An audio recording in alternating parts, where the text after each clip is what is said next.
Andy Forsyth, thank you very much for joining us on a very cold Friday, where I guess it's quite nice to be inside for a change and not actually out on the training paddock when it's this Baltic. Yeah, it is. It's been very cold this last week, especially with because we can't use the change rooms or anything. We've got to get changed in the stand as well, so there's no warmth anywhere, and so yeah, it's nice to just have a bit of heating on and not be cold to the bones. Yeah, it's decent. You are, without, I think you can't shy away from the fact that you're one of the more experienced players in the squad these days. Very How is this? difficult, yeah. How have you been able to help the younger lads adjust to this kind of slightly different reality? It's a good question, really. I feel like I've just tried to be myself, and especially with all the older lads or the more experienced, as you said it. I think because we've had such a good buy-in, it's kind of just naturally set that tone for the younger lads to kind of follow it as well. And obviously, the young lads just want to get out and play and train and be doing something with the ball and stuff like that. So their energy levels probably help us as well. So it's a bit of both, really. And yeah, it's a different time, but we're actually a few of the lucky people who can actually go and exercise and do it with more than 2 or 3 people. Because we're getting tested, we can do it with quite a lot of players. So yeah, we're lucky in the fact that we can go out and it doesn't really change too much for us. You spent the summer in the first part of the lockdown back at Leicester. How was it? How was it there in terms of being back in that environment? Yeah, it was good. Obviously, like you say, I went back.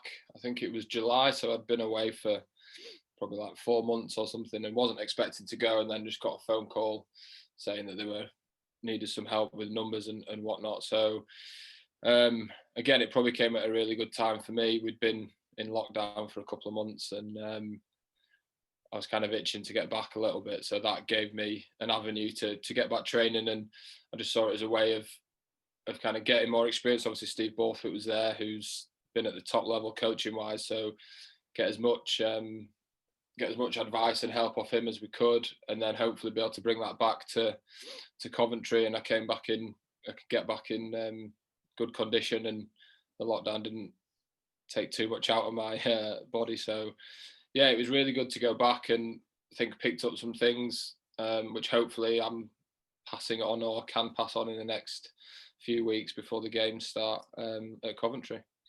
How much of a change was it from when you were there just over a year ago? Because then it was a completely different coaching regime. Yeah, it was. It took a bit to get used to, obviously, because I was quite comfortable with going back, obviously, because like you say, I'd been there before and I kind of knew how it was. But it was a completely different setup. So it was quite refreshing for me as well to go back, because it was a little bit different, and the expectations that Steve had was different and how he wanted to train was different to how it was before. So it was a new challenge for me as well. But I think it was early stages for the club as well. Like, he was obviously just started, so they were putting things in place, and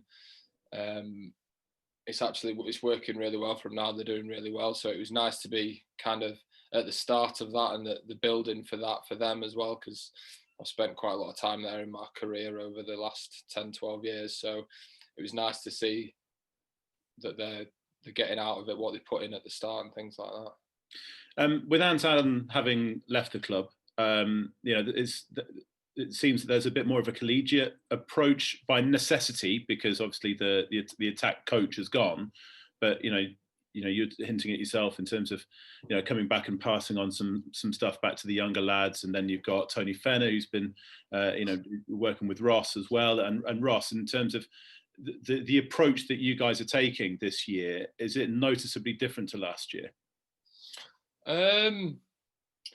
Yeah, it is different, and I think it's I don't think it was a how do I say it? It wasn't like a direct decision, or we didn't get told that, well, yeah, you need to step up as kind of players to help out and to pass on your knowledge. I think for me, I've always tried to do that with the experiences I've got, especially as I've got a bit older. I've tried to pass on and help and coach players as we go along, because obviously we're still playing, and it's easier when you're actually in the training session. You can pick up things. It allows the coaches to kind of focus on their points that they want to get out of it, and they can focus on the drill as a whole. Whereas when you're in the middle of it, you can see little things, and it's not about stopping the session and having a big conversation, but it might just be a little 2-point word with someone next to you and just saying, oh, just hold your feet or try and get a bit tighter there.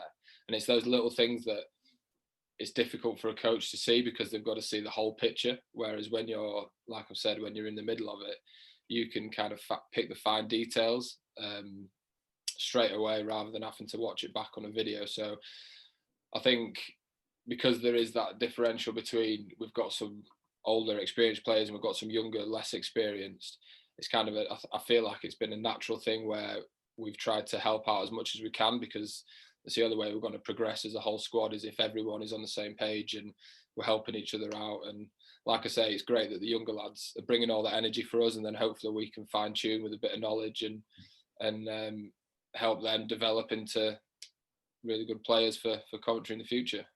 Does it help being at 13 for that? Because that's almost the pivotal position in the back line in terms of defensive and also being able to identify the opportunities to release the outside backs. Yeah, definitely. I think it has. Like you say, you've just got a bit more time out there. You've got a bit more space, so you can, although you're in it, you can actually see the bigger picture as well. And obviously, because I've played there a while, I might be staying out wide a little bit more, so I can kind of see it, and it does definitely help, I think. And then it's a bit like having Will on the inside as well. He's got a lot of games, he's an experienced player, so we can go back and forth against each other and just kind of pick ideas and then try and give that back to the group. So yeah, it definitely does help having the ability to be able to be taking a step back from it all or a step wider so that you can see everything and then pass it back in. Yeah. I think last year, people got sticking with the youngsters for a second, is that last year, James Martin won try of the season, obviously, yeah. and Louis Brown came in at had a couple of games towards the end of the season before it all obviously came to a grinding halt. Nearly, by the way, can you believe it's nearly a year ago? Oh yeah, it's crazy, isn't it? Yeah. I can't believe it's since Doncaster. Yeah. But as far as the young lads, who would you earmark out as somebody for the fans to watch out for this year? Yeah, I'd say obviously I've known him from Yorkshire, but Louis Brown, he's a really exciting player. And I say he's young. He is young, but he's got quite a lot of experience now as well. But yeah, he's been training really well. Like you say, Jimmy Martin's been training really well. We've got a few other lads who have come in, and everyone's kind of impressing. Like everyone's stepping up, and there's not really one person I could say because it's a collective. I think we've got a really strong young group, and they've all, like I've said, they've all knitted in really well, and we seem to have a good chemistry across the whole team. So I think if any of them are playing, they're all exciting. They've all got a lot of talent, probably a lot more than what I had. They seem a bit of a threat with the ball, so they all seem kind of players who can do something from nothing. So they'd be exciting to watch going forward. Yeah. And how are you viewing the season this year? It's short and sharp. There's no relegation because obviously National 1's not playing. So is it a case of just is it a mixture of maximising the career because you've got it because it's lucky to play rugby, as much as it's looking optimistically because everybody's going to be trying to finish top of the conference to play presumably Saracens in the final? Yeah, obviously, like I said, it's a shorter season. I think at the moment, we've got a new coaching setup, as you said, so we're still getting protocols in place and structure in place that we want to get. But the main thing we've said is we want loads of energy and we want to play like a good brand of rugby. And we just believe if we get that mix right, then we're going to be able to compete at whoever we play against. We've not spoke too much about the actual season yet because whenever we do, it seems to get put back another 2 or 3 weeks. So it's more frustrating. But yeah, we're all training hard, and we know if we get things right on the pitch, then we've got a good squad, and we're going to challenge any team who we play against. So I think that focus is probably going to be stepped up a little bit more now. We're coming towards February where we're going to start being able to play games. So we'll have a bit of a greater picture. But obviously, everyone wants to be doing the best. I mean, there's no reason why we won't be in that final against Saracens come the end of the year. So we've just got to keep grinding hard on the training pitch, and hopefully we can put that onto into the games at a weekend. And we'll know after a couple of these warm-up games, we'll know where we are and where we've got to get better. So from there, we can then really nail down on some detail and be ready for 6th of March, all being well. Need to switch on to, we've had a couple of supporter questions, which you'll like. No, they're not too bad, actually. Tony Newport asks, what made you choose rugby, or did rugby choose you? It's probably my dad, to be honest. Like, where I was from, it was mainly all football. So I was playing football up until I think I was about 9. But my dad always played rugby union. My uncle played. They're both from Cheshire, so they were more rugby union based. And then, he just said, oh, look, I think you'll really enjoy it. Just go down. And then I went down to one session, and that was it. Then I loved it and carried on ever since then, really. So it was a bit, I was a bit reluctant at first, but then it's been the best decision that he's made me do. So it was, I wouldn't say it was forced upon me, but it was highlighted that I should try it by my dad.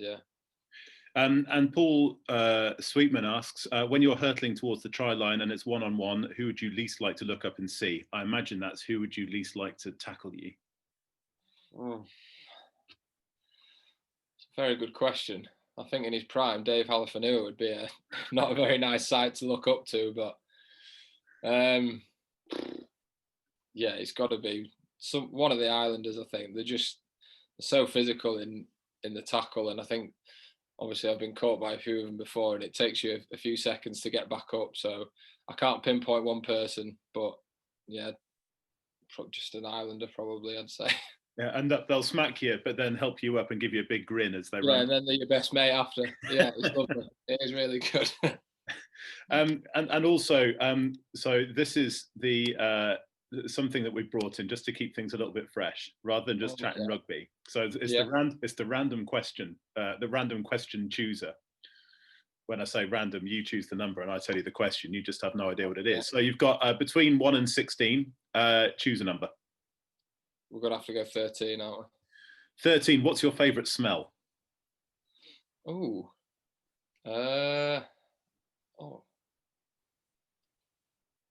This is on the spot, isn't it? Favourite smell? Probably like some freshly baked cookies. Nice. We'll grab. Great being diabetic, isn't it? Are you really?